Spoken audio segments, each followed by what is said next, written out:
Çfarë na pret përballja me Voskën për një vazhdim të serisë pozitive në kampionat në rrugtimin drejt titullit kampion, sa jemi të gatshëm për këtë përballje? Ne jemi përgatitur maksimalisht për këtë ndeshje.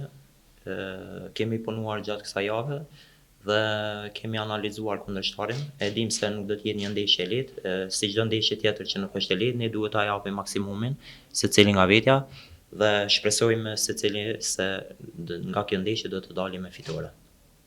Si është atmosfera në skuadër, sigurisht i intereson edhe publikut edhe opinionit për të ditur se sa ndikoi humbja mes javës me Strugun në gjysmëfinalen e kupës, pavarësisht që ka edhe një ndeshje për të luajtur.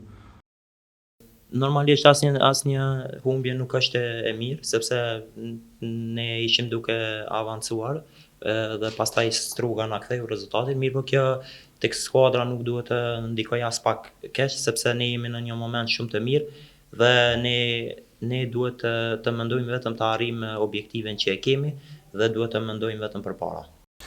Voska, pavarësisht që nuk është aty ku do dëshironin edhe skuadra nga Ori në renditje, megjithatë ka një ekip për respekt.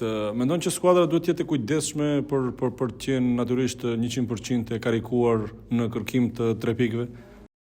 Ne jo vetëm Voskën, por çdo kundërshtar e respektoj maksimalisht dhe e dim se Voska duke marrë parasysh rezultatet që i ka pas, ka marrë një pikë mjaftueshëm në kampionatin në sezonin pranveror dhe dim se Voska ka një ekip të mirë dhe ne me të vërtetë e vlerësojmë maksimalisht Voskën dhe neve na mbetet që ta japim maksimumin dhe shpresojmë që të arrijmë rezultat pozitiv.